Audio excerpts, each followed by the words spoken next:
পুকুরে অক্সিজেন আর অ্যামোনিয়ার তারতম্যে প্রায়ই ভেসে ওঠে মাছ। কিছু বোঝার আগেই অনেক মাছ মারাও যায়, এতে লোকসান গুনতে হয় চাষিদের। এই সমস্যার সমাধানে প্রযুক্তির ব্যবহারের মাধ্যমে মাছ চাষ করা হচ্ছে ময়মনসিংহের ত্রিশালের একটি সরকারি পুকুরে। উপজেলা প্রশাসনের উদ্যোগে বছর ধরে চলা এই চাষাবাদে মিলেছে সফলতা।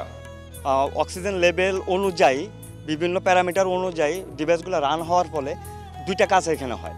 এক হলো লেবার খরচ কমে যাবে, দ্বিতীয় হলো মাছের হঠাৎ মরক হওয়ার সম্ভাবনা 80% কমে যাবে।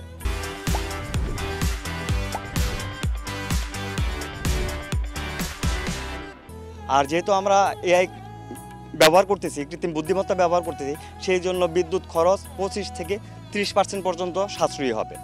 পুকুর পাড়ের চারদিকে রাখা হয়েছে খাবার ছেটানোর মেশিন। অক্সিজেন সাপ্লাই বাড়ানোর জন্য পানির নিচে ও উপরে স্থাপন করা হয় যন্ত্র। এসবই পরিচালনা করে এআই প্রযুক্তি। পুকুরে যখন যেটা প্রয়োজন হয় স্বয়ংক্রিয়ভাবে তা চালু হয়ে যায়। নিয়মিত পাওয়া যায় পুকুরের স্বাস্থ্যের তথ্য, তাই দ্রুত নেওয়া যায় ব্যবস্থা।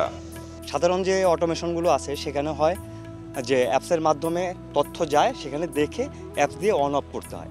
কিন্তু আমাদের এখানে আসলে মানুষের কোনো কন্ট্রাক্ট লাগে না। পুকুরের যে রিয়েল টাইম ডাটা আসবে সেই অনুযায়ী মাছের কী পরিমাণ অক্সিজেন দরকার, মাছের কী পরিমাণ খাবার দরকার, সেটা এআই ক্যালকুলেশন করে ক্লাউডকে দেয় এবং ক্লাউড সেই অনুযায়ী আমার যে এয়ারেটর ফিডার মেশিন আছে, পাম্প মেশিন আছে, তাকে কন্ট্রোল করার জন্য রিলে সিস্টেমকে অর্ডার করে বা মেসেজ থ্রো করে। সেই মেসেজ অনুযায়ী সব কিছু অটোমেটিক্যালি চলে।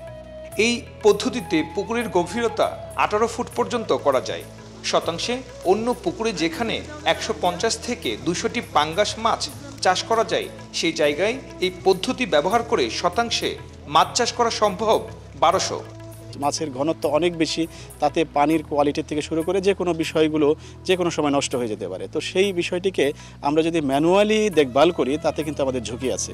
তো আমরা রিয়েল টাইম ডাটা পাই এবং এটিকে আধুনিক পদ্ধতিতে এআই প্রযুক্তির মাধ্যমে সেটিকে প্রসেস করে এই আর্টিফিশিয়াল ইন্টেলিজেন্সের মাধ্যমেই এই মেশিনগুলোকে ডিরেকশন দেওয়া হয় যে কখন এয়ারেটর চলবে বা অন্যান্য যে মেশিনগুলো আছে সেগুলো চলবে।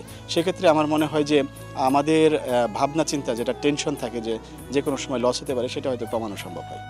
স্থানীয় মৎস্য বিভাগ বলছে চাষি পর্যায়ে এই প্রযুক্তি ছড়িয়ে দিতে কাজ করছেন তারা। আমরা ইতিমধ্যে 7 মাসে আমরা একটা রেজাল্ট পেয়েছি, সাকসেসফুল একটা রেজাল্ট পেয়েছি। এখানে আমরা দেখেছি যে গতানুগতিক যে প্রক্রিয়া যে মাছ চাষটা করা হয় তার থেকে প্রায় 3 থেকে 4 গুণের বেশি আমরা এখানে উৎপাদন পেয়েছি। তো এইটা যদি আমরা চাষি পর্যায়ে রেপ্লিকেট করে দিতে পারি, উপযুক্ত ডেমনস্ট্রেশনের সংখ্যা যদি আমরা আরও বাড়াতে পারি, তাহলে চাষিরা দেখতে পারবে, এখান থেকে নলেজ নিতে পারবে, নলেজ শেয়ারিং হবে এবং তারা আগ্রহ প্রকাশ করবে এই উৎপাদন প্রক্রিয়ার সাথে সংযুক্ত হতে। এতে হবে আমাদের যে লক্ষ্যমাত্রাটা পূরণ হবে, আমাদের উদ্বৃত্ত অংশটুকু আমরা রপ্তানি করার চিন্তাটাও আমরা রাখতে পারি। 1 একর জায়গার পুকুরে এই প্রযুক্তি স্থাপন করলে এককালীন খরচ পড়বে 5 লাখ টাকা। দীর্ঘমেয়াদে যেখানে লাভবান হবেন চাষিরা। সুলতান মাহমুদ কনিক, চ্যানেল 24, ময়মনসিংহ।